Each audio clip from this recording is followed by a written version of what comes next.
él no interviene, quienes intervienen son tanto el abogado defensor como el fiscal, que son las personas que van a debatir en juicio. ¿De acuerdo? Iniciamos por favor con este seminario. Vamos a abarcar la etapa de juzgamiento. Estos materiales, lo que se han inscrito, van a tenerlo en el correo, tanto de 3 a 4 diapositivas distintas, entre la etapa de juzgamiento, así mismo como la teoría del caso, que también vamos a tocar el día de hoy, y otros 3 materiales de apoyo. Vamos a abarcar y la teoría del caso, y lo demás ya lo tienen ustedes para lectura, porque sería demasiado extenso poder abarcar todas las diapositivas. Lo van a poder ustedes leer esto con más calma, se les ha facilitado el material, se les va a facilitar sobre la etapa de juzgamiento. Aquí tenemos la importancia sobre la fase principal del proceso común, que vendría a ser el juicio. Los principios también que vamos a abarcar el día de hoy. Principios específicos de la actividad probatoria, que conforme se encuentra regulado en el artículo 356 del Código Procesal Penal 2004, el cual se encuentra vigente ya en el 95% a nivel nacional. ¿Por qué 95%? Porque recién este año, en julio, se va a implementar en Lima Centro y en Lima Sur. Si es que han visto las convocatorias, ya salieron convocatorias para fiscales, adjuntos provinciales y para personal administrativo para la implementación del nuevo código en Lima y Lima Sur, y para el segundo tramo en Lima Este. Los que deseen postular o cumplen los requisitos mínimos, verifiquen la página web de la Fiscalía para que puedan postular y si cumplen los requisitos puedan, en este caso, ingresar a trabajar. Uno de los principios básicos es la oralidad, ¿de acuerdo? Este principio es el que va a regir todo el juicio. ¿En qué sentido? De que en el juicio no vamos a ver casi nada de escritura. Todo va a ser de forma oral. Los documentos se van a tener que oralizar e introducir, de acuerdo, en juicio en la etapa del debate probatorio. Este principio de oralidad abarca muchos factores. Es decir, para poder uno oralizar cierto documento, para poder oralizar el fiscal su acusación fiscal, va a tener que manejar técnicas de litigación y asimismo manejar el tema de la teoría del caso. La defensa y el Ministerio Público manejan la teoría del caso, pero muchos me dirán, ¿qué es la teoría del caso? ¿Qué significa la teoría del caso? Son las técnicas, las estrategias, la visión, el plan que usted tiene para efecto de enfrentar un caso. Vamos a hablar ahora sobre la teoría del caso para poder entrar con mayor detalle al tema del juicio.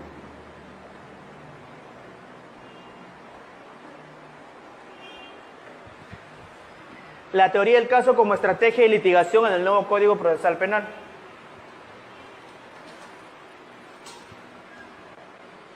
¿Cómo se puede definir en pocas palabras la teoría del caso? Es el instrumento más importante para organizar nuestro desempeño en el proceso penal. Tanto el fiscal como la defensa, acuerden esto, tanto el fiscal como la defensa, va para ambos. La teoría del caso se define como la estrategia, plan o visión que tiene cada parte sobre los hechos que va a probar. ¿Cuál es tu plan? ¿Cuál es tu estrategia? Esto lo veamos en técnicas militares, en estrategias de un juego. Sin embargo, en el derecho penal, en el nuevo código también se maneja teoría del caso. ¿De qué forma un fiscal puede manejar una teoría del caso? Tenemos los hechos que ocurren cuando nos están comunicando la detención o un hecho delictivo que haya tenido conocimiento de la policía y pone a conocimiento del fiscal. Nosotros nos apersonamos a la dependencia policial para tomar conocimiento directo de los hechos, verificando de la propia agraviado o agraviada, conforme ellos nos puedan narrar qué es lo que le pasó, los efectivos policiales que intervinieron, cómo intervinieron. De acuerdo, tenemos un inicio de la teoría, tenemos indicios, con lo cual nos van a señalar de que hay un presunto delito, que Juan Pérez, que fue detenido, presuntamente habría cometido un hecho delictivo en contra de la agraviada. Vamos a dar un ejemplo, esto es contra el patrimonio, que según la agraviada, este sujeto de forma sigilosa se le acerca por la ventana del vehículo y le sustrae el teléfono celular que la señora estaba conversando en ese momento con su familiar. No hubo violencia, no hubo amenaza, simplemente sustracción, arrebato del teléfono sin emplear violencia ni amenaza. Vendría a ser hurto. Al momento que el sujeto le sustrae el teléfono, se va corriendo. La señora pide auxilio, hay unos policías de tránsito que están en la zona, logran intervenirlo, reducirlo y le encuentran la especie sustraída en sus pertenencias, en su ropa. Verificamos que aquí hay una declaración de la agraviada la declaración de los efectivos policiales que le encontraron la especie al imputado, al detenido, y asimismo tenemos un registro personal que nos corrobora que ese objeto ha sido encontrado dentro de las prendas del sujeto investigado. Entonces, ¿cuál es la teoría del caso de la Fiscalía? Que el señor es autor de un delito contra el patrimonio, hurto. Verificamos si es en la mañana, si es en la noche, será un hurto agravado. Si es en la mañana es un hurto simple, ¿de acuerdo? Porque es una sola persona que ha participado. Y cuando es un hurto simple tenemos que verificar el monto del bien, ¿correcto? Para verificar si es un hurto simple, un hurto de tipo base de 185, tiene que verificar el valor del bien. Si el bien no supera una remuneración mínima vital, no sería delito, sería falta contra el patrimonio. Esas cosas tenemos que manejarlo. Entonces verificamos primero, señora, ¿cuál es el valor del bien? El teléfono celular está valorizado en 1.500 soles, es su valor comercial. Entonces, cuando la boleta o la factura del dicho celular, nosotros verificamos el valor para elevar esa situación a un hecho delictivo. Esa es mi teoría del caso. Verificar primero si ese bien es superior a una reducción mínima vital. Porque yo sé, con mi conocimiento de derecho, que si esa situación no hay agravantes, es un hurto simple, me establece la norma que debo verificar el valor del bien sustraído. ¿Se dan cuenta? ¿Cuál es la tesis de la defensa? Esa es mi teoría del caso. Un hurto simple, en este caso, teniendo en cuenta el valor del bien, es un delito tipificado del artículo 185 del Código Penal. Para eso yo tengo que recabar como estrategia para mi plan, para mi visión de llevar este caso a un proceso, el recibo, boleta o factura del teléfono celular comprado. Verificar la declaración y sindicación que haga la agraviada. Verificar de la declaración del efectivo policial cómo lo interviene. Que la señora pedía auxilio, lo vieron corriendo y lo intervinieron. Verificar todo ello en la declaración. Y asimismo en el registro personal que la especie haya sido encontrada en posesión del imputado. Esa es mi teoría del caso como fiscal. ¿Cuál es mi teoría? Que este caso lo voy a llevar a proceso. Y para llevarlo a proceso tengo que tener todos los indicios, elementos de convicción suficientes para poder después llegar a un juicio. Yo me proyecto en un futuro juicio. Porque si yo me proyecto como fiscal solamente a una simple sindicación o una suposición de un hecho delictivo, un supuesto delictivo, pues me estoy proyectando algo limitado. Si yo me proyecto que voy a ir a un juicio y para llegar a un juicio tengo que tener pruebas y para que esos el indicio se conviertan en pruebas tienen que tener una validez, un valor. Y para ello tengo que verificar una buena sindicación, el registro personal y asimismo que la especie, el valor sea superior a una reducción mínima vital. Son elementos básicos que yo como fiscal debo conocer y debo recopilar, recabar.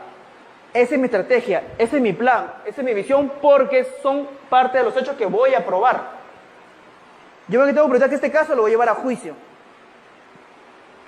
Situación diferente. La señora es víctima de una sustracción de un teléfono. Ella no ve al imputado. Ella está hablando por aquí, viene por atrás, le sustraen. Cuando ella voltea, ve un tumulto de gente porque es un centro, una avenida concurrida. Como por ejemplo el centro de Lima, que cruzan más de 15 a 20 personas por las vías. La señora ve y ve un grupo de gente, pero no puede visualizar a la persona que le ha sustraído.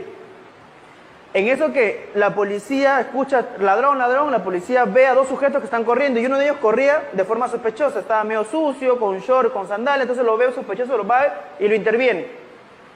Pero no le encuentra el teléfono celular. La señora no lo reconoce, solo refiere que un sujeto, la policía dice, no, él ha sido porque tiene características físicas de un delincuente. Sin embargo, no se le encontró un registro, no se le encontró ninguna especie, el teléfono nunca fue encontrado. No hay sindicación directa de la agraviada. La policía solamente dice que lo vio corriendo. Puede estar apurado. Mi teoría del caso como fiscal, ¿cuál va a ser? Pregunta al señor, ¿usted puede identificar al imputado? No puedo reconocerlo. ¿Cuál es la característica física, vestimenta o algún tipo de identificación que podamos hacer contra la persona que le habría... No. Hacemos recluta en ruedas, señora, 5 personas. ¿Usted reconoce al imputado? No, porque no lo vi. El policía, ¿usted observó que el señor la vio? No, solamente lo intervenimos porque estaba corriendo. ¿Le encontraban la especie en el teléfono, la especie dentro de sus pertenencias? Tampoco. Registro personal, ninguna especie. Y el señor y unas monedas, pero ningún objeto vinculado al hecho delictivo. Esas preguntas que yo realizo, ¿para qué van a ser? Para determinar realmente si hay una sindicación o no. Y si no hay sindicación, simplemente el trabajo el caso se va a trabajar para que verificar un posible archivo, porque no hay caso. No tenemos caso. Yo voy a llevarlo a juicio a un joven que ni siquiera ha sido sindicado, la Agraviada no lo reconoce, no se le encontró la especie, y estaba corriendo por la calle y la policía lo agarró porque, en fin, porque lo vio sospechoso, porque lo vio sucio, lo vio con un aspecto, como dice el Ambrosio, el delincuente nato, cara de delincuente, corre como delincuente, se ve como delincuente. Eso ya para nosotros no es un elemento de convicción, no es una sindicación. ¿Me entienden? Mi teoría del caso va de acuerdo a lo que yo tenga para probar. Si tengo un caso como el primero, tengo todo lo suficiente para llevarlo a juicio. ¿Sí? Creo que me entienden esa parte de cómo es la teoría del caso, cómo trabaja el fiscal, cuál es el enfoque. Eso no lo enseñan en la universidad. Eso no lo van a enseñar en otros cursos. Esta técnica de la teoría del caso, cómo un fiscal lo visualiza, eso se aprende en el campo, en el propio trabajo. Que de forma empírica un fiscal le indica a otro. Pero constituyendo esta forma de trabajo, no hay una constitución efectiva de cómo construir un caso. Depende de cada situación, depende de cada caso. ¿El fiscal para qué va a trabajar? ¿Para probar la culpabilidad de alguien? No. El fiscal recopila elementos de cargo y de descargo, porque el fiscal es imparcial en la investigación preliminar e investigación preparatoria. Yo no tengo interés que el señor se vaya preso. Tengo interés en que se resuelva y se corresponda a la verdad material. Lamentablemente hubo un hurto, sí hay un delito, pero él no es el autor, pues señores. No tengo nada que los indique. Puede ser posible que el señor haya botado el celular, pero ¿tengo a alguien que lo haya visto tirar el celular? No. ¿Tengo elementos de indicios suficientes para sindicarlo? No tengo. Y ese caso se va a ir al archivo posteriormente.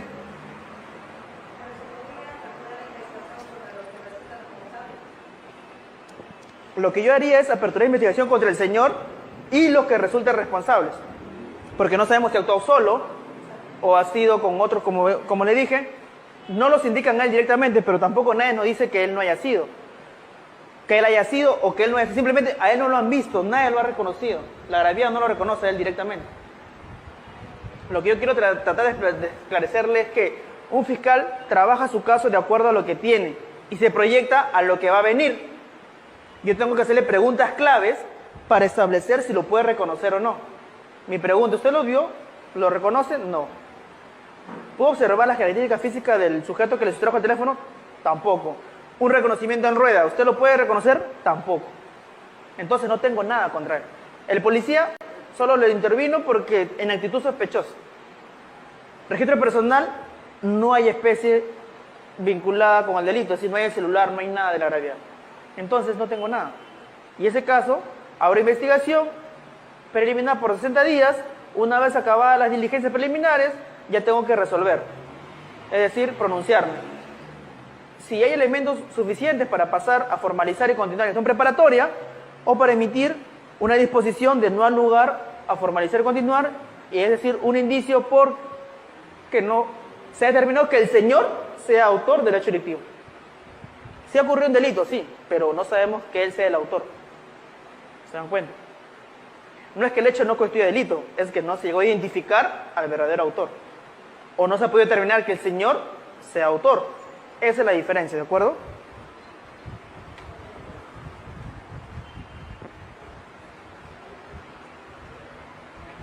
Entonces, con respecto a eso, es lo que maneja la teoría del caso del fiscal. Ahora, ¿cómo maneja la teoría del caso la defensa? La defensa va en otra posición. La defensa solamente va a recabar elementos de descargo, que es diferente al fiscal. Entonces, la defensa siempre va a atinar por tratar de establecer que su patrocinado es inocente, ¿verdad? Pero si su patrocinado, como en el primer caso, es reconocido, es sindicado, se le ha encontrado la especie, el abogado, ¿qué va a decir? Niega todo, diga tú nacido, que la policía te ha puesto el celular, cuando la Agraviada lo reconoce, y encima hay una cámara de seguridad en la zona cuando ve que el señor corre y le encuentran el teléfono en el registro. ¿Ustedes como abogados qué harían? ¿Cuál sería el caso? Si el señor se le encontró la especie, la Agraviada lo reconoce en un reconocimiento en rueda, los indica, la policía lo ha visto correr y le encontró la especie. Tenemos todo en contra de él. ¿Cuál sería su teoría del caso como ustedes como abogados de defensa? ¿Qué es lo que harían?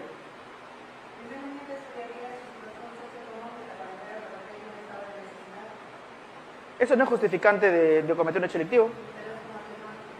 No es atenuante. Es el tema de que se considera para un efecto de imponer una pena, pero es responsable o no. Lo que tú me estás diciendo que, bueno, él es responsable, pero lo hizo por necesidad. ¿Eso qué quiere decir? Que le van a imponer una sanción penal. ¿De acuerdo? Tú no me estás dando la respuesta de qué es lo que tú vas a hacer. Bueno, él se considera responsable. ¿Qué salida alternativa tendrías? En un hurto simple, como en el primer caso. Señores, hay mecanismos alternativos de salida, de solución del conflicto. Artículo 2 del Código Procesal Penal, inciso sexto, aplicación de acuerdo reparatorio. Como institución es principio de oportunidad, pero específicamente es un acuerdo reparatorio. No es específicamente principio. La institución, recuerden eso, el artículo 2 del Código Procesal Penal establece la institución del principio de oportunidad, que subdivide en el principio de oportunidad propiamente dicho, artículo 2, inciso 1, y el inciso sexto, que es aplicación del acuerdo reparatorio, que se aplica para ciertos delitos dolosos, que establece un catálogo de delitos en el inciso 6, y asimismo en todos los delitos culposos, con dos excepciones específicas que establece este artículo 2. ¿Cuáles son las excepciones? Que si es que hay concurso delictivo no se puede aplicar acuerdo, o si hay pluralidad de víctimas, tampoco se puede aplicar acuerdo reparatorio. Pero, en este caso es un hurto simple, el señor es responsable porque lo ha cometido.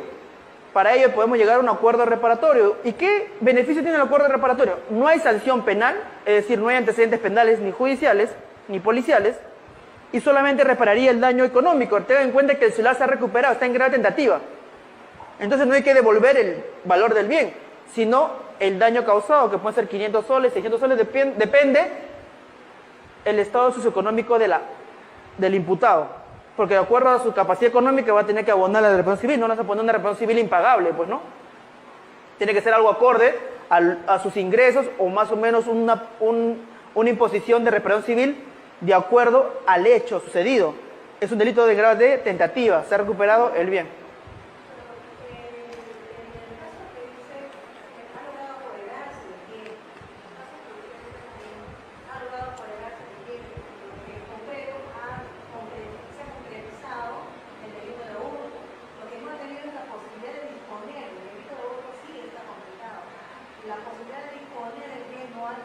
Queda en grave tentativa.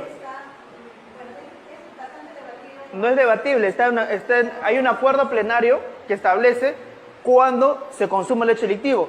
El hecho delictivo, cuando uno sustrae el bien y está en plena fuga, es tentativa. Si inmediatamente lo detienen, es tentativa. Si el sujeto, después de horas, lo encuentra, ya es consumado porque ha tenido posibilidad de disponer del bien, que es muy distinto. Eso está establecido en un acuerdo plenario. Es decir, no es que lo diga yo, sino que ya está establecido y ya este debate que tú me indicas ya ha sido debatido y ya está claro. Es como cuando me hablan sobre el tema de robo a mano armada con un arma de juguete, que es debatible el tema, no es debatible. El robo con un arma de juguete, un arma de fogueo, un arma que no sirve, un objeto que funja de arma, es delito a robo a mano armada. No hay discusión sobre eso porque ya está establecido en un plenario. Porque, ¿por qué motivo el arma cumple con establecerse un agravante, así no sea un arma real? Porque cumple con su finalidad, que es la disminución de la acción que pueda realizar el agraviado de defenderse o de escaparse. Uno cuando nace con un arma simplemente no se mueve, baja sus defensas, no contrarresta el ataque, simplemente llévate todo, está en un estado de indefensión cuando está bajo un arma de fuego. ¿Cuántas personas no han muerto por disparos directamente al evitar o tratar de escaparse de un robo? Mete un segundo, chicos, para que puedan prender la computadora. Sí, pasen, por favor. Pasen. ¿Qué tal? ¿Puedes prender la compu? Está apagado. Entonces, lo que yo trato de establecerle aquí, chicos, es de que ustedes puedan plantear estrategias de defensa. Pero estrategia de defensa como abogado litigante no es solo tratar de buscar la inocencia de su patrocinado, sino es buscar lo más beneficioso, que es una salida rápida, eficaz y con la sanción menos grave para su patrocinado. En un caso de hurto es innecesario, un hurto simple por si acaso, es innecesario ir a un proceso penal, es inoficioso, cuando el señor ya es responsable, ya está acreditado el hecho delictivo. ¿Yo qué voy a discutir ahí? Y la pena es de 1 a 3 años y va a generar antecedentes penales, y si no quiere trabajar no va a poder trabajar, tiene antecedentes, ¿correcto? Penales y policiales. No judiciales porque no entra a un penal, porque la sanción es menor a 4 años. Pero le genera antecedentes, problemas para trabajar, para reinsertarse a la sociedad. Por eso que el artículo 2, inciso sexto, habla sobre una disposición de poder, en ciertos delitos dolosos, establecer una salida alternativa que de forma pecuniaria, reparación civil, se pueda reparar el daño causado. Así sea un hurto consumado, es decir, que el celular lo botó, lo desapareció, lo vendió, lo entregó. La cosa es que el celular desapareció, no se volvió a recuperar. Se puede llegar a un acuerdo reparatorio, pagando el valor del bien más una reparación civil. Entonces hay formas alternativas de solucionar. Eso es teoría del caso, tener estrategia, tener plan, trabajar tu caso a futuro, saber lo que va a venir. Si un abogado es como los abogados antiguos, que todo es proceso, porque procesos me pagan por etapas, yo le cobro a mi cliente, esa clase de trabajo ya no debe hacer un abogado. Un abogado debe ser efectivo, rápido y dar una solución inmediata y la más beneficiosa para su cliente. Yo le propongo a ustedes que manejen estos temas de terminación anticipada, de salidas alternativas como principio de oportunidad en algunos casos y acuerdo reparatorio en otros casos. Si es que se puede aplicar de acuerdo a estas dos excepciones, en donde no se puede aplicar ni principio ni acuerdo cuando hay concursos delictivos y existe pluralidad de víctimas significativas. ¿Sí? En esos dos casos no se puede aplicar acuerdo reparatorio ni principio de oportunidad. ¿Dónde está escrito? En el Código Procesal Penal, textualmente lo señala. Artículo 2, inciso sexto, habla sobre el acuerdo reparatorio. Todo lo que estamos hablando está en el Código Procesal Penal, sino que tenemos que explicarlo, porque ustedes lo leen, muchas cosas van a quedar confusas. Por eso es estos seminarios de explicación, de técnicas que ustedes pueden utilizar como abogados de defensa y como fiscales. Ya hablamos al inicio cómo el fiscal tiene dos teorías, cómo trabaja un caso para llegar a juicio y recabar todo lo suficiente, y cómo hay casos donde no hay futuro y tenemos que descartar si hay delito o no hay delito, o si es el autor la persona que está detenida. Y si no hay sindicación plena, no hay nada que lo comprometa con el hecho delictivo o que los indique con el hecho delictivo, simplemente este caso se va a archivar. Porque no hay nadie que nos diga el señor fue. No le encontraron nada, el registro personal sale nulo, vacío, no hay nada, ni un hecho delictivo que lo vincule, la Arabía nunca lo vio, simplemente le quitó el teléfono, cuando ya volteó ya no vio a la persona, simplemente vio un grupo de personas y no sabe cuál de ellas fue. Y la policía lo intervino al sujeto porque está en actitud sospechosa. Esa sindicación vaga, que no hay una sindicación directa, no tiene futuro ese caso. Porque en juicio la sientas a la señora y solamente decir, yo no lo pude ver. Y si el fiscal lleva ese caso a juicio, se puede llevar un proceso en control interno, porque ha llevado un caso sin futuro a juicio. Porque al señor lo van a absolver. No se puede sentenciar a alguien si no hay la certeza de que el señor haya cometido el hecho delictivo. Por eso es que es muy delicado llevar a juicio casos. El fiscal solo va a juicio si va a ganar. Ustedes como abogados solo van a juicio si van a ganar. Si no van a ganar, no se entra a juicio. Tiene salidas alternativas, conclusión anticipada. Excepto en algunos casos sobre violación sexual, feminicidio, que ya no se puede aplicar terminación ni conclusión anticipada, porque ha sido modificada la norma en estos delitos específicos contra la mujer, ¿de acuerdo? Entonces, eso es lo que vendría a ser en conceptos básicos lo que es la teoría del caso. Un plan, una visión, una estrategia que ustedes tengan como abogados defensores o como fiscales. Sea en los dos aspectos que ustedes se desenvuelvan en su trabajo. La labor fiscal o en la labor de litigio.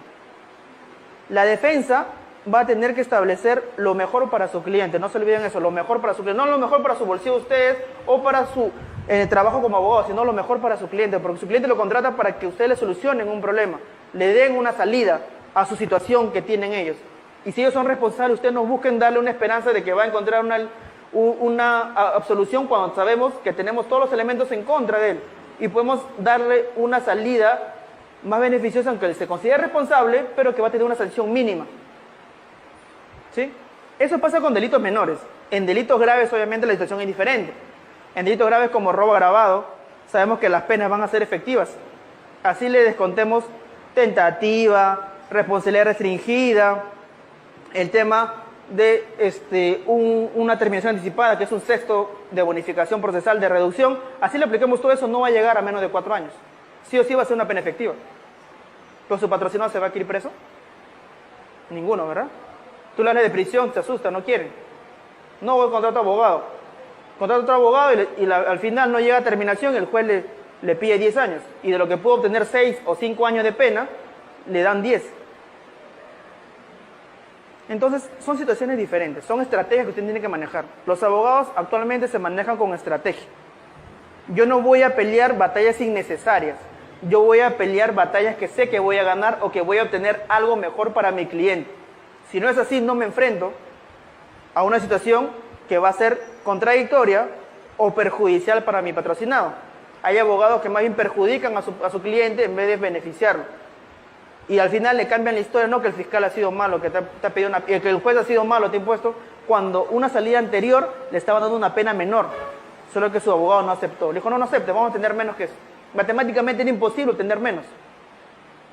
Ahora las penas se establecen de acuerdo al sistema de tercios, de acuerdo a establecer las penas concretas. Ya no son penas a dedo. Yo le pongo 5 porque quiero 5. Tiene que motivar y fundamentar la pena que le imponen a una persona. Antes las penas eran a criterio. El superior le ponía 5 años o 4 años suspendía y nadie decía nada, lo sacaban, salía en libertad. Matemáticamente era imposible llegar a 4, pues le daban 4. Le aplicaban todos los principios, ¿verdad? Principio de humanidad, de lesividad, para efectos de bajarle la pena a lo más mínimo. Pero ya no se puede hacer eso. Ahora los jueces unipersonales y colegiados imponen la pena de acuerdo a lo que establece el código y las reducciones se realizan de acuerdo a las aplicaciones de reducciones conforme al código. No se puede realizar otra clase de bonificaciones o reducciones que no estén establecidas en el Código Procesal Penal. ¿Sí? Eso lo quiero que entiendan. Entonces es mucho más difícil manejar situaciones.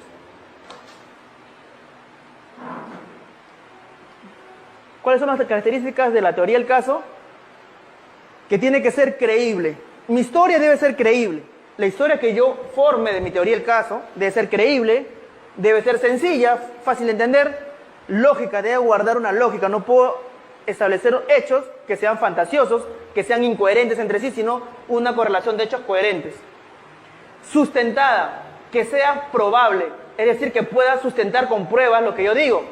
Si yo refiero en mi defensa como teoría del caso que mi patrocinado el día del robo supuestamente que señala la agraviada, mi patrocinado se encontraba trabajando en Santa Anita cuando el hecho ocurrió en San Juan del Lurigancho, tengo que tener sustento. ¿Cómo probar que mi patrocinado no estaba ese día de los hechos? Si el señor dice que estaba trabajando y dice su abogado, yo le creo. Él dice, no abogado, yo estaba trabajando a esa hora. ¿Cómo lo puedes probar? Mi compañero de trabajo, él ha verificado que yo he estado trabajando con él toda la noche. Tengo mi supervisor, porque yo trabajo en un área, en una planta, tengo ahí registro de ingreso biométrico, entrada y salida. Muy bien, verificas eso, llamas a testificar a quién, al compañero de trabajo, al supervisor del área que traiga, que presente los documentos de asistencia del día de los hechos. Yo tengo en mi teoría del caso cómo probar lo que yo digo. Pero si yo le digo al fiscal o al juez, mi patrocinado no estuvo el día de los hechos presente, la señora está equivocando. ¿Y usted puede probar dónde estuvo? Bueno, estuvo durmiendo en su casa. ¿A quién me trae testigo? A la esposa. ¿Es creíble una declaración de la esposa que estuvo durmiendo? No, pues. Estuvo en una fiesta. Hay fotos, videos en vivo grabados de la fiesta, la hora que empezaron los hechos, que el señor se encontraba en Miraflores cuando el hecho ocurrió en el Agustino. No hay elementos que sustenten lo que yo digo, pues mis hechos quedan vacíos, sin piso, sin fundamentos. En la teoría del caso, lo que yo diga debe tener forma de probarlo, tiene que tener sustento. ¿Por qué les digo? Porque ahora vamos a enseñarle cómo armar en 3 pasos sencillos una teoría del caso. Se conforma de tres partes. ¿Cómo se elabora la teoría del caso? Primero, con la teoría fáctica o teoría de los hechos. Tengo que narrar y establecer los hechos. Así como la fiscalía de todo lo que declaran, el agraviado, el policía, de las actas de registro de intervención, arma los hechos, que cuenta como una historia, ¿verdad? El día 19 de febrero del año 2020, a las 16 horas, se encontraba la señora Juana Pérez transitando por la avenida Arequipa, en circunstancias que el investigado, de forma sigilosa, acerca por la parte posterior y le sustrae su teléfono celular para poder darse a la fuga. Entonces ya tenemos descritos los hechos. De esa forma, así como la fiscalía describe los hechos, igual ustedes, como abogados litigantes, deben realizar su teoría fáctica, los hechos. ¿Cómo pasaron los hechos de acuerdo a la versión de su patrocinado? El señor se encontraba caminando por la calle, vio que a una señora le arrebataron su celular, el chico corrió por el lado de él y como la señora le decía ratero, ratero, él se asustó y comenzó a correr. pero él no fue el que le robó. O sea, esa es tu teoría. Todos tus hechos tú los tienes que plasmar aquí. ¿Sí? De acuerdo a la versión de tu patrocinado, pero con decirle que te diga la verdad, porque finalmente si te miente y es demostrable su mentira, se va a perjudicar. ¿De acuerdo? Tenemos que ver eso. Del cliente, convencerlo de que mientras nos diga los hechos con mayor realidad de lo que pasó, nosotros vamos a ejercer una mejor defensa. Porque podemos negar los hechos, negar la sindicación, porque él dice que no fue, o si él acepta los hechos, poder buscar una salida rápida, alternativa, si es que se puede aplicar una salida alternativa, o aplicar un proceso especial, que es un proceso de terminación anticipada, para efectos de buscar una pena más favorable para tu patrocinado. De acuerdo a lo que tú veas, tienes que plantear tu estrategia. ¿A qué vas? ¿Qué es lo que vas a proponer? La teoría del caso tiene 3 pasos. El primer paso es formar los hechos. Vamos como el fiscal crea los hechos. Nosotros armamos primero qué es lo que pasó, cuál es la acción u omisión. ¿Qué realizó?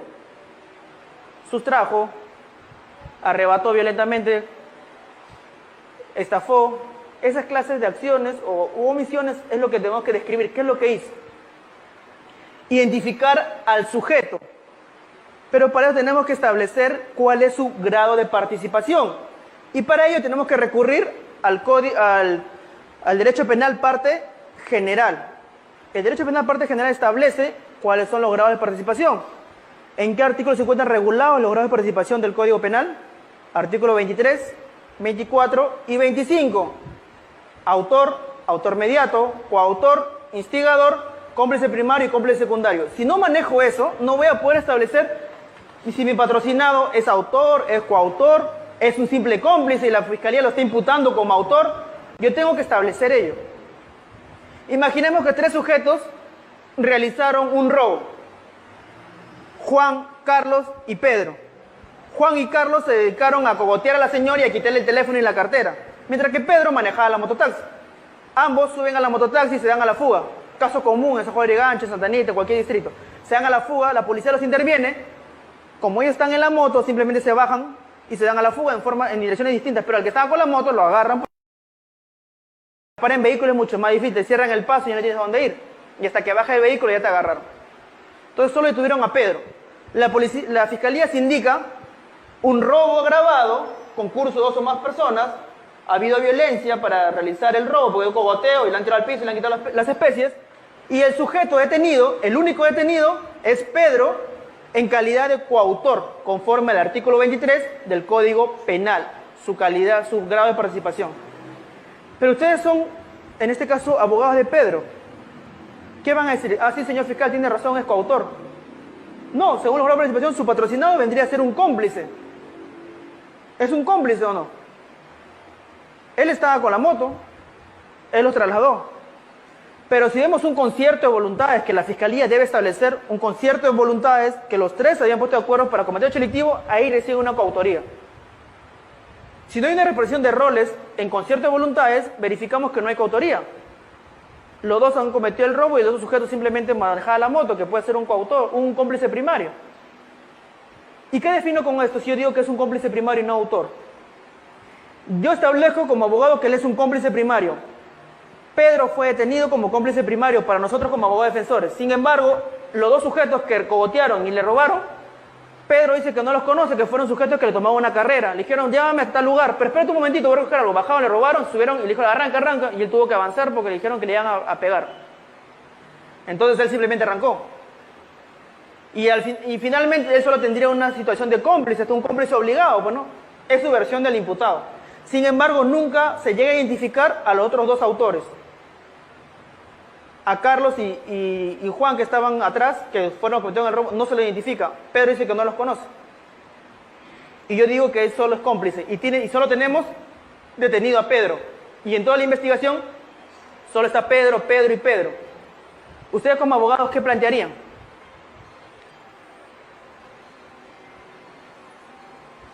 ¿Puedo llevarlo a Pedro como cómplice primario a proceso penal y a un juicio? Una pregunta fácil, simple. Tengo a Pedro detenido, investigado como cómplice primario según la defensa, y el fiscal también refiere cómplice primario. Sin embargo, no tengo a los autores, no tengo ni a Pedro, ni a Juan, ni a José, que son los que estaban atrás. No los tengo identificados, no sé quiénes son. Conforme esté el caso, ¿lo puedo llevar a proceso? ¿Hasta juicio? Porque Pedro, la señora, sí, esa moto es la con la que me robaron. Pero lo tengo como cómplice. Identificado en su grado de participación de cómplice a Pedro. Solo cómplice. ¿Puedo llevarlos a proceso? ¿A Pedro? ¿Lo puedo llevar o no? ¿Lo puedo sentenciar o no? ¿Puedo pedir su sentencia? ¿Solo como cómplice? ¿Y no se ha identificado a los otros dos autores? ¿Puedo? No puedo. Mientras no identifique, no diga que los detenga, mientras no identifique, no se sepa los nombres completos de los otros dos sujetos o uno de ellos, y que el agraviado lo reconozca, ¿sí? Indicándole, sí, él fue el que me robó, él fue el que me contó, no, él fue el que me sustrajo, violentamente. Mientras no se identifica el autor, no se puede procesar solo el cómplice. Si tenemos solo el cómplice y no los autores identificados, no hay caso. No se puede procesar y sentenciar solo al cómplice. El cómplice tiene que estar unido a un autor, un coautor, un autor, a un principal. Porque el cómplice es un accesorio, no es un principal. Si no hay principal, solo accesorio, no lo puedo llevar a un proceso. No digo que no esté detenido, solo que se identifique. Muy bien, ¿qué nos dice Pedro? Que Juan Pérez es el autor del hecho junto con otro sujeto que no sabe su nombre, pero sabe que se llama Carlos. Un ejemplo, bueno. Muy bien, Juan Pérez, sacamos su ficha de RENIEC, le hacemos una identificación por fotografía. La señora. Entre esas 5 personas, ¿cuál de ellas fue el autor del hecho? Reconozco a este. Verificamos Juan Pérez. Entonces Juan Pérez sí, conforme dice el conductor, sí ha sido el autor del hecho. Entonces ya tenemos identificado al autor. Lo citamos para que vengan, no vengan a declarar, no hay problema. Ya lo tenemos identificado porque la señora, la agravia, lo reconoce entre una rueda de fotografías. Es una sindicación. Identificado el autor, tengo al cómplice, lo puedo llevar a ambos a proceso. Y en su momento en juicio ya pediré que se le quede reo contumaz a Juan para que sea ubicado a nivel nacional y lo puedan traer al juicio. Así se lleva un caso. Esas cositas, esos pequeños detalles que usted tiene que manejar, lo deben conocer. Saber que cuando solo tienen identificado un cómplice no lo vamos a poder llevar al proceso. No se puede llevar. El caso seguirá abierto y seguirá investigando hasta que podamos identificar cámaras de seguridad, etc. Hay casos donde se han logrado identificar autores no identificados inicialmente, como el caso de McDonald's, los asesinos extranjeros que estaban casi cubiertos todo el rostro. No los habían identificado, no sabían quiénes eran. ¿Cómo los encontraron después? En una fiesta entre 60 o 100 personas que habían sido detenidas, de acuerdo a la forma de caminar, las facciones físicas, a la contextura, pudieron identificar quiénes son los posibles autores del hecho delictivo. Entonces se puede identificar, pero en una gran investigación y exhaustiva como eso, porque tenían cámaras. Si no hubiera tenido cámaras McDonald's, simplemente estos sujetos nunca habrían podido ser identificados. ¿O me equivoco? Estaban con gorro, tapados casi todo el cuerpo, otros venían con motos, estaban con casco. Entonces casi nadie le vio la cara. Pero en los videos se ve la forma de caminar, los tatuajes, la contextura, que es casi improbable que dos personas caminen igual y tengan la misma contextura. ¿No? Entonces por lo menos tienen ya un indicio. Saben por lo menos de la totalidad de extranjeros que son 2 los que están casi identificados. ¿No? De eso trata la teoría del caso, identificar, manejar. Derecho procesal penal no significa que se olviden de derecho parte general ni derecho penal parte especial. Tienen que manejar los 3 ámbitos del derecho penal. Parte general, parte especial y procesal. Si no manejan los 3 en conjunto, van a tener problemas para resolver sus casos. Si solo manejan procesal, se olvidan del otro, van a llevar innecesariamente casos a juicio cuando pueden saber que lo pueden solucionar de otra forma. El fiscal, su tarea es establecer la acción u omisión, establecer el grado de participación, autor, coautor, instigador, cómplice primario, cómplice secundario, el sujeto destinatario de la acción. ¿Quién es el sujeto destinatario de la acción? El sujeto pasivo, correcto. Pero ¿quién es el sujeto pasivo? ¿Cómo se le denomina? Agraviado, correcto. Y también tenemos la víctima. Agraviado y víctima es lo mismo, son 2 nombres diferentes, son sinónimos. Agraviado y víctima, ¿es lo mismo?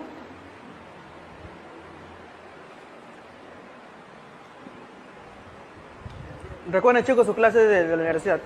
Agraviado y víctima, ¿es lo mismo? No es lo mismo. Agraviado y víctima, ¿es la misma persona? ¿Son dos personas diferentes? ¿Puede darse la situación de que en una misma persona física se pueda dar la situación de víctima y agraviado a la vez? Sí. La situación de víctima y agraviado se puede dar en una sola persona a la vez, como que en dos personas diferentes. Ahora le voy a explicar el concepto básico, en pocas palabras, qué significa cada uno de ellos y cómo se establece la situación de víctima o agraviado. La Fiscalía tiene que establecer eso. ¿Quién es el sujeto destinatario de la acción? ¿Quién es el agraviado y quién es la víctima? Hay situaciones en delitos personalísimos donde agraviado y víctima es la misma persona, así que no hay problema, solo con llamarlo agraviado es suficiente. No tengo que establecer que sea víctima y agraviado, solo con decir agraviado es suficiente. Pero cuando la situación de víctima y agraviado recae en dos personas diferentes, tengo que establecer quién es víctima y quién es el agraviado. ¿Qué es el agraviado? ¿Cómo se denomina el agraviado? El agraviado es a la persona que se le afecta, persona natural o jurídica, a quien se le afecta su bien jurídico protegido. La vida, el patrimonio, el cuerpo y la salud, esos bienes jurídicos protegidos que sean afectados a una persona natural o jurídica sería el agraviado. Entonces, el agraviado es quien se le afecta su bien jurídico protegido. ¿Sencillo, simple? Sí. ¿Quién es la víctima? La víctima es quien recibe las consecuencias directas de la acción del hecho delictivo. Ahora, para entenderlo, le voy a poner ejemplos. En un caso contra la vida y cuerpo y la salud, que una persona sea víctima de un homicidio, yo vengo con un cuchillo y se lo apuñalo en el corazón a Juan, Juan fallece, Juan sería víctima y agraviado a la vez, porque él es víctima por haber recibido directamente el cuchillazo, las consecuencias directamente del hecho delictivo, y a la vez que se le afectó su bien jurídico protegido, que es la vida. En delitos personalísimos se afecta tanto el bien jurídico como la acción directa, por eso que recaen las dos denominaciones en una sola persona. Es víctima y agraviado a la vez, por lo cual con solo llamarlo agraviado es suficiente. En hechos contra el bien cuerpo, la salud, lesiones, homicidio, esas situaciones recaen en una misma persona la situación de víctima y agraviado, ¿sí? Ahora veamos cuando ocurre que víctima y agraviado es en dos personas diferentes. Un hurto, sí, un hurto agravado, por ejemplo. Yo vengo caminando por la calle con el teléfono celular, que es de mi papá, no es mío.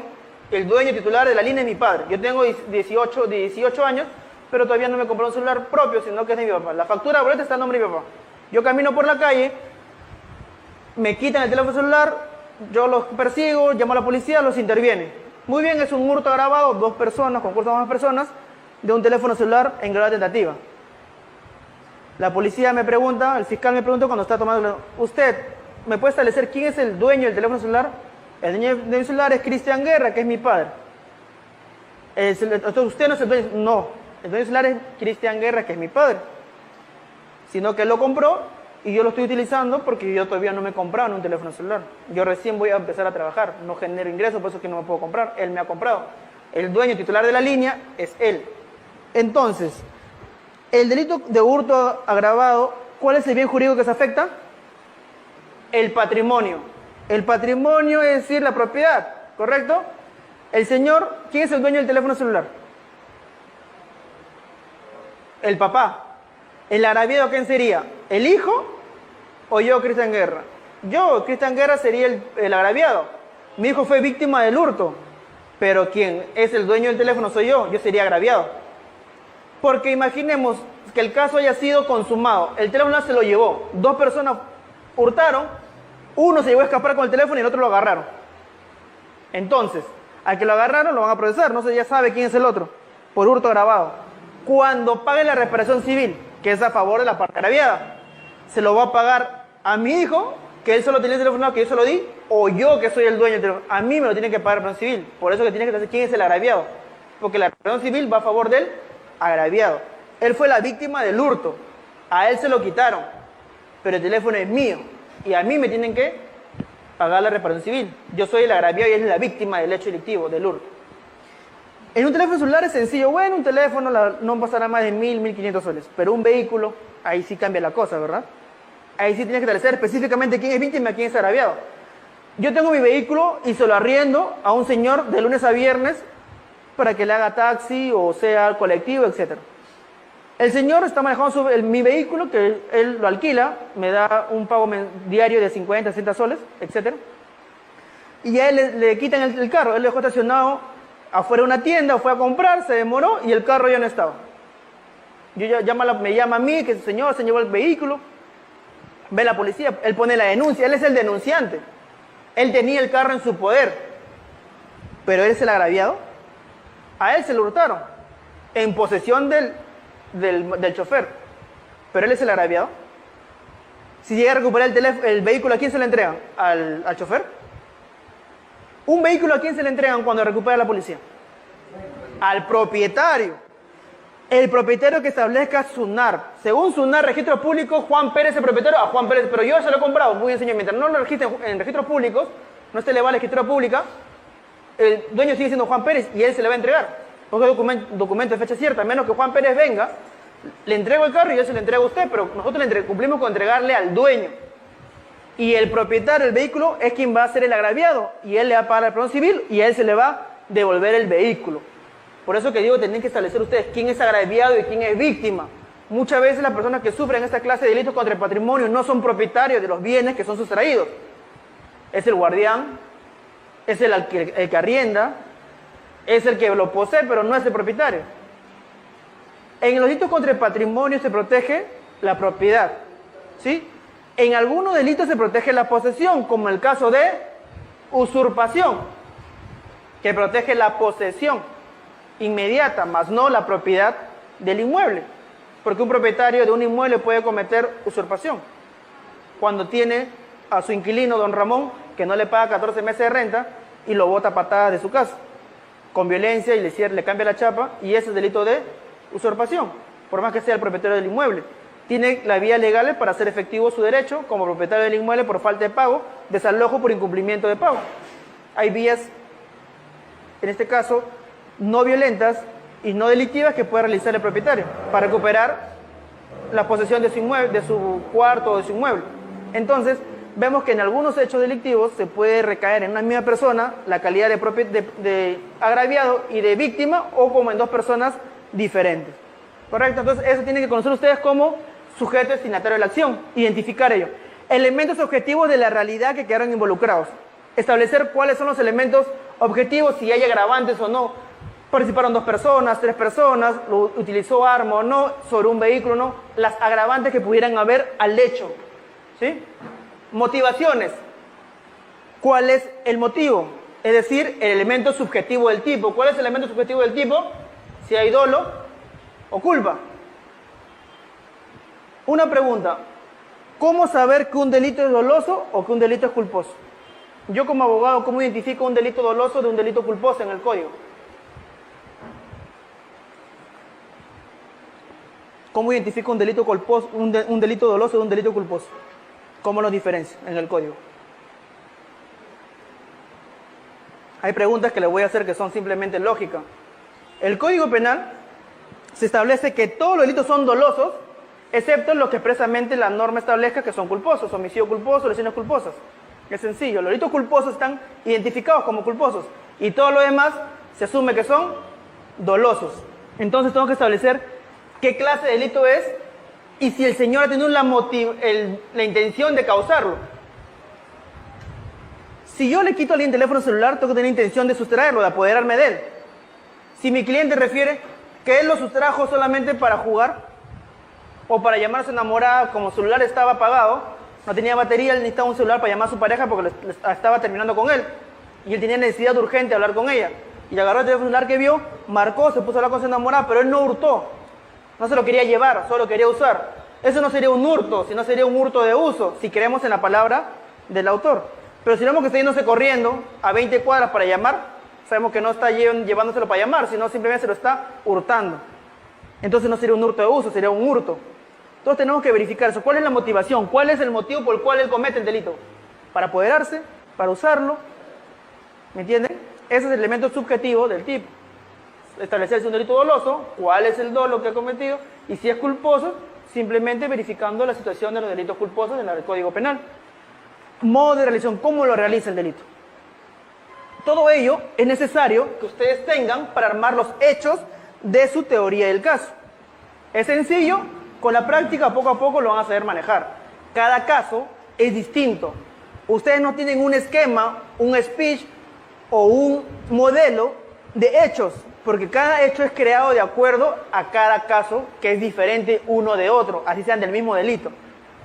Por eso cuando la Fiscalía utiliza modelos para realizar aperturas de investigación, para realizar formalización, cae en muchos que le llaman chancar, que hay cosas que no tienen que ver con el caso porque eran con el caso anterior. Lo mejor es borrar todos los hechos e iniciar a redactar nuevamente los hechos. Porque si tú utilizas un modelo, un formato ya hecho, vas a cometer errores. Lo que tienes que hacer es borrar toda esa parte y en este caso digitar o redactar nuevamente todos los hechos. Solamente quedarte con los esquemas, que son los puntos claves del esquema de un formato de formalización, de acusación, dependiendo, ¿de acuerdo?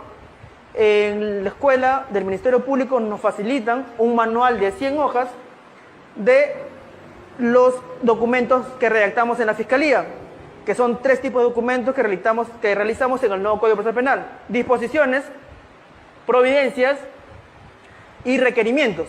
Son 3 únicas clases de documentos.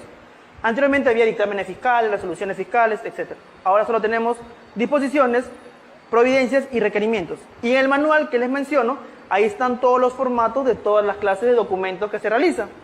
Entonces, ese manual, por ejemplo, en el diplomado que dictamos del nuevo código, se les da ese manual con la clase instructiva de cómo realizar disposiciones, cómo redactar providencias y los requerimientos. Entonces, ese manual son 100 hojas que nos dan a nosotros los fiscales y personal fiscal para poder realizar una buena labor en desempeño de nuestras funciones. Ya tenemos el tema de la teoría de los hechos. Vamos a pasar al segundo paso: teoría jurídica. Bien, la Fiscalía ya hizo su teoría de los hechos, teoría fáctica. Ahora va a pasar a subsumir los hechos en un tipo penal respectivo. Es decir, los hechos subsumirlo en la parte especial del derecho penal. ¿Qué delito es? ¿Qué agravante tiene? Determinación de una norma penal previa, establecer cuál es el delito que corresponde y asimismo sus exigencias relativas a los sujetos, la acción, los objetos, las circunstancias, el modo y el daño, para determinar las agravantes. ¿Sí? Voy a establecer un robo. Dos personas que cogotearon a la señora, la tumbaron al suelo, le quitaron el teléfono celular y su cartera y se daron a la fuga, cometieron robo agravado. Robo, conforme al artículo 188 del Código Penal, el arrebato violento, en este caso utilizó la violencia para realizar el robo, y con las agravantes establecidas en el artículo 189 del Código Penal, que establece el concurso de 2 o más personas. Entonces la pena varía, ¿verdad? Tenemos una pena de 12 a 20 años, primer párrafo del artículo 189 del Código Penal.